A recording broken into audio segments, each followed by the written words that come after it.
Hey guys, welcome to my channel. So today is Friday, November 17, New Gun Friday tayo. Although nakakuha ko to almost 2 weeks ago, wala lang ako time mag-unbox. So ito, Diamondback Sidekick. So kung nagpo-follow kayo sa channel ko, so recently nag-acquire ako ng mga bagong firearms. And majority, yan to, mga Heritage Rough Rider revolvers. Bakit? Kasi mura lang naman to eh. Pakita ko lang. Iputo ko na to last time. Ito, in-upgrade ko yung, yung cylinder niya into gold. Tapos yung grip niya, wood and pearl design. So, lahat na safety check na. Yan, meron pa siyang safety orange cylinder. Okay. Single action siya. Ano ibig sabihin ng single action? Hindi mo makakalabit yung trigger hanggat hindi mo kinakak yung hammer. That's basically it. Ganun ang single action. Okay, kaya pala dati nagtataka ako pag napapanood ko yung mga cowboy movies. Sabi ko, ba't pinapaikot yung barrel na ganun? Diba? Nag-exhibition. Hindi niya nababaril sarili niya. Kasi kahit anong gawin mo pala sa single action, hindi yan papalo yung hammer. Kasi single action siya. Ang double action, yung pupul mo yung yung trigger, yung hammer magkakak. Eh, hindi yan. Single action to. So, it's not gonna do that. So, ang maganda sa Heritage, as is, stock, pwede ka mag-fire ng 22 LR, pwede ka rin mag-fire ng 22 Magnum. As compared sa Ruger Wrangler, wala pa akong Ruger Wrangler. Yung Ruger Wrangler, hindi siya rated for 22 Magnum. Pang 22 LR lang talaga siya. Kaya mas madami pa din ang bumibili ng Heritage. Bakit ko ito pinakita? Kasi eto nga, napadaan to sa feed ko. Diamondback Sidekick. Lumabas to 2 years ago, no? So Diamondback, maraming baril na ginagawa to. Gumagawa pa to ng AR, gumagawa to ng mga pistol semi-auto. Ito yata yung una nilang 22 LR na single action, double action na revolver. So, ito bagong-bago. Hindi ko pa ito na-testing. Ayan. It comes with a lock. Siyempre, sticker, DB, Diamondback Firearms. Ito yung safety cover ng cylinder. Manual. Hindi ko pa ito nabubuksan. Okay, maganda. Illustrations. Okay. Dun sa mga nagtatanong bakit pinapakita ko, para may idea kayo kung anong makikita nyo pag bumili kayo ng bagong firearm, di ba?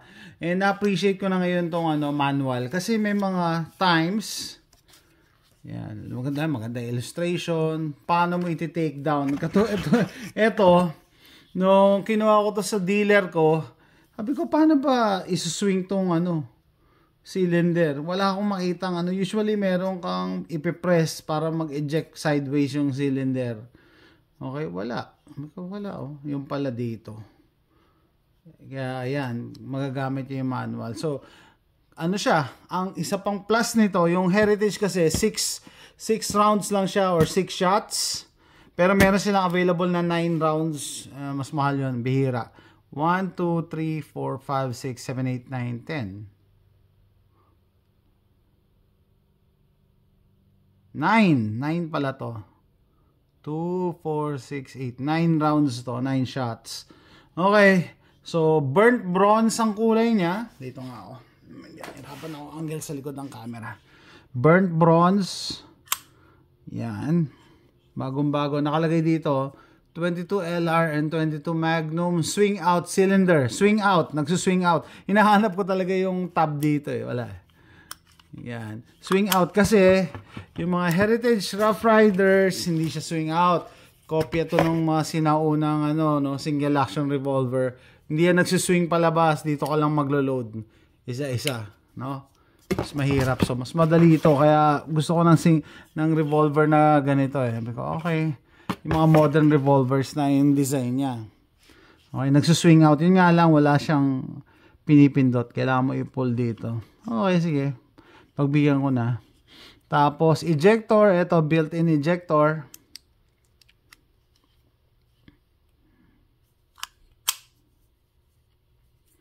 Ejector. Bakit siya may ejector? Hindi peke pala yung yung ejector, wala, sarado. Kasi nga, kinopya nito yung single action revolvers na hindi nagsuswing out yung cylinder. Okay, first time ko ito malaman wala akong napanood na sa mga YouTube videos na ganito. Meron siya ejector pero walang silbi. Hindi mo kailangan ng ejector. Bakit? Kasi nagsuswing out yung cylinder niya So, pagka, naipotok mo na yung mga basyo, tutulak mo lang na ganyan, mahuhulog na yan. As compared, ito, gumagamit na ejector to Yan. Yan, natawag dito. Kasi meron akong safety, pakita ko na nga.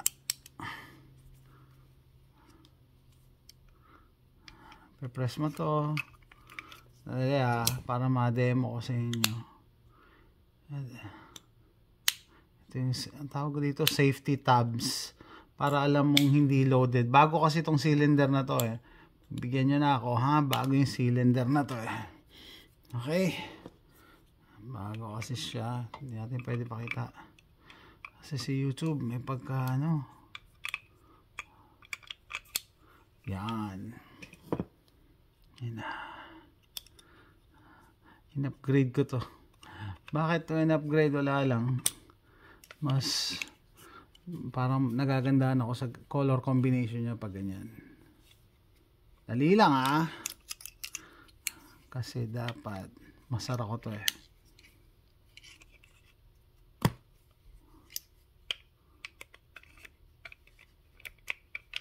Yun, okay.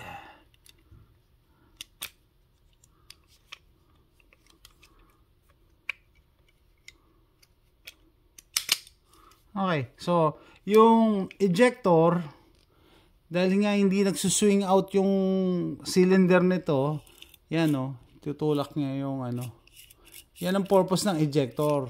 So, usog mo, tulak mo, yan, matrabaho So, ganyan sila ng unang panahon, pero yan, nag-improve na, sinuswing out na, kaya nagtagulat ako, ba't naglagay sila ng ganito, pang design lang pala tong ejector na to, Gumagumukha naman siya gumagana.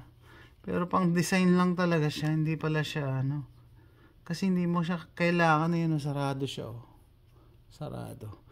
So obviously na-test fire tong barrel na to bago nila to binenta. Yan, so pag pinutok mo na, eject mo lang yan, ganyan. Tapos mag-load ka ng bago. Yan, modern revolver. So eto, pinagkaiba nito dito, single action, double action siya. Ano ibig sabihin? Ito yung single action. Kalabitin mo, boom. Ito naman yung double action. Wala tayong safety pin. Dali Siya na yun. Ito. Ayaw kasing tamaan yung So maigpit Yan. Ayan. Wala, hindi pwede. Sige na nga, papayagan ko na i-dry fire. Minsan lang naman Okay, so single action, yan, light yung trigger, nakatras na kasi. Double action, ito, kita nyo yung hammer look at the hammer. Yun ang double action. So, yun ang hindi ginagawa nito. So, eto, hindi mo ito pwedeng paikutin sa daliri mo kasi puputok yan. Kasi meron siyang double action capability. Eto, single action lang. Hindi mo yan, hindi yan puputok kahit anong kalabit mo. Masisira mo pa yung trigger pag pinilit mo.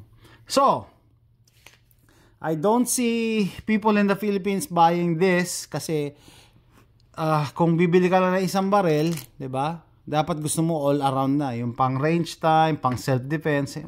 Mahirap gamitin to for self-defense kasi 6 lang ang load mo tapos magsi-single action ka pa. Mahirap, no? Anyway, hindi yan advisable. Eto, baka to pwede pa. Kasi nga siya mang load nito, no? Siya mang load niya tapos binunot mo, lalo na sa mga babae, no? Single action, double action. Bakit ko sinabing babae? Kasi hindi walang recoil halos ng 22LR. Okay? Sabihin nyo, ay mahina ang 22LR pang self-defense. Bakit mo inaano yan? Ini-encourage, no? alam nyo yung pagkikerry guys, more than 13 years na ako nagkikerry. Almost 15 years na pala kasi sa Pilipinas meron din ako eh. So, yung iba nga hindi nagkikerry. Yun naman sabi ko. Yung iba nga hindi nagkikerry, tapos ikaw nagkikerry ka ng 22, ibabash ka. To each his own. Ang maganda sa gun ownership, no, ang dami mong pagpipilian. Ikaw ang bahala, no. Hindi naman sa pag nag-carry ka, naghahanap ka ng gulo eh. No? Pag nag-carry ka, yung mga just in case scenario lang. So, I respect people na nagki-carry ng 22LR eh. Anong gusto nila eh. At least nagki-carry. Yung iba nga hindi. Anyway, so eto, no? Meron kang 22LR, lagyan mo ng lagyan mo ng CCI Stingers yan or mga high velocity rounds na 22LR. Siguro, mga 9 rounds ka, titigil na yung attacker mo. Diba? Okay, kung hindi ka masaya, etong Diamondback Sidekick, it came with a 22 Magnum cylinder. So, just to differentiate, ito po ang 22 Magnum. 22 Magnum, pangalan pa lang. Malakas na, Magnum eh. 'Di ba? Magnum 357. 22 Win Mag. Ito ang 22LR, ito ang 22 Magnum. Kita nyo, mas mataba yan, tsaka mas mahaba. So, tingnan natin yung velocity. Nakasulat dito bago. Ayan. 2,200 FPS. 30 grain polymer tip VMAX. Mas magaan lang siya 30 grain. Pero kasi ito 40 grain kaso 1,200. So halos doble yung FPS nito. Kaya yung iba diyan, wag nang magsasuggest ng airgun, no? For self defense kasi ang layo ng diferensya. Imagine niyo 2,200 FPS and usually mga airguns 500 FPS lang hanggang 800 FPS unless yung mga single shot na big bore air guns, pero bihira yon. So eto dito pa lang, eto 1,200 FPS to na 40 grains, no? 1,200 FPS. Ito 2,250 FPS na 30 grain polymer tip. Bakit polymer tip? Nag-expand yan, bumubuka yan. Tapos ang tulis niya. Okay. So, yun nga, no? May option ka na gamitin mo 22 Magnum. Doon sa nagtatanong, yung 22 Magnum ba pwede ang 22LR? Hindi. Kaya nga may sarili silang cylinder eh. Although fit yan, dito may space siya. Hindi pwedeng may space eh. Okay, hindi pwedeng may space. Bakit? Yung pressure, baka sumabog yung barrel mo. Kung hindi man sumabog, masisira. Okay, so gamitin natin ejector. Yes. Yan, may ejector siya. So, kaya ako bumili ng barrel na to kasi very versatile siya. Kung gusto mo siyang single action, mag-single action ka. Kung gusto mo double action, mag-double action ka. 'Di ba? And ito, nabili ko maganda. May available na 22 Magnum. So, pwedeng pag plinking, punta lang ako sa range para makatipid ako, 22LR lang gagamitin ko. Diba? Pag self-defense, either i-carry ko to or iiwan ko sa bahay. Yung sasabi ng mga kababayan, pambahay lang, pambahay. Di 22 Magnum ang gagamitin ko. Napapalitan na, madali lang, isuswing out lang yan. Hindi ako pwede mag-demo dito kasi si YouTube ayaw niya yung mga ganyan. Ayaw niya yung mga ganyang video. So, if YouTube is watching, this is just a show and tell video. Nothing is for sale in this post. Okay? Si YouTube napakahigpit, no? So, pinapakita ko lang po, no? Kung paano. Anyway, so, itong Heritage, napakaraming options ito. Meron ding burnt bronze to, no? Pero ito kasi, mas madami siyang capability, no? Having two, pare sila, no? Pare sila may 22 Magnum, pero meron siyang two types of action, single action tsaka double action. Yun ang hindi magagaya ng Heritage. And I don't think yung Heritage gusto rin ng single action, double action. Nag-concentrate sila sa single action. Cowboy action ang tawag diyan eh. Cowboy action, no? Kasi hindi naman to talaga ina-advertise for that. Ina-advertise to for cowboy shooting. So plinking, backyard plinking, and range gun lang siya. Anyway, so ano sa tingin nyo mas maganda? It's your choice. Yan ang maganda sa firearm industry. Yearly, yan, meron mga bagong labas, nag-i-innovate. Late na nga ako sa party kasi 2 years na to sa market. Hindi ako bumibili agad, no? Kasi sabi ko sa inyo, lahat ng ginagamit ko pambili ng barel, pera ko. So, sinisigurado ko muna maayos. Bagong labas to, ang daming nagrereklamo, ang daming complaints. Yung kaibigan ko sa PNY Prepper na fellow YouTuber, Hamilton Outdoors, nung tinetest niya to, nag-i-stick daw yung basyo dito. Nahirapan daw mag-eject. So probably masikip yung chamber or yung pintura makapal. Hopefully na-fix na nila yon kasi 2 years na to sa market eh. Kasi siya bumili agad siya after ma-release sa market. Ayan. Para hindi mo rin makalimutan, no? Swing out cylinder 9 shot. Okay. Diamondback. Ganda, maganda. Para sa akin mas maganda to compared sa Ruger Wrangler. Kasi may double action na feature siya. So, kung single action lang, masaya na ako sa mga Heritage Rough Rider. Punta ako sa property, mag-shoot ako ng targets or mga lata. Pwede na to. Ito naman, dual purpose. Pwede mo siyang pang-plinking. Pwede ito pang self-defense. Especially, gagamit ka ng 22 Magnum. Alright. What else? Ano sa tingin nyo guys? No? Adequate ba for self-defense ang 22 Magnum? Yung iba nga nagsasabi pwede na ang 22 LR eh. Lalong-lalo na kung 9 shot. Tapos double action, single action, pwede na yan. May stop mo na yung attacker mo. 'Di ba? But it's debatable. It's debatable kasi may mga tao nagpe-prefer ng mas matataas na caliber. Ako naman, ang point of view ko dyan, the fact that you're carrying, at least may chance ka. Compared sa iba, dadala ng never naman nag-carry sa buong buhay nila. Okay? May baril nga, naiwan lang sa bahay, kasi pambahay daw. Diba?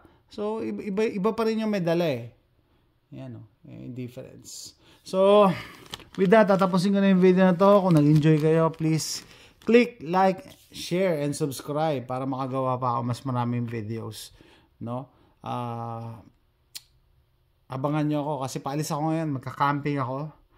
And, that's it siguro. See you on my next vlog. Thanks for watching. Bye.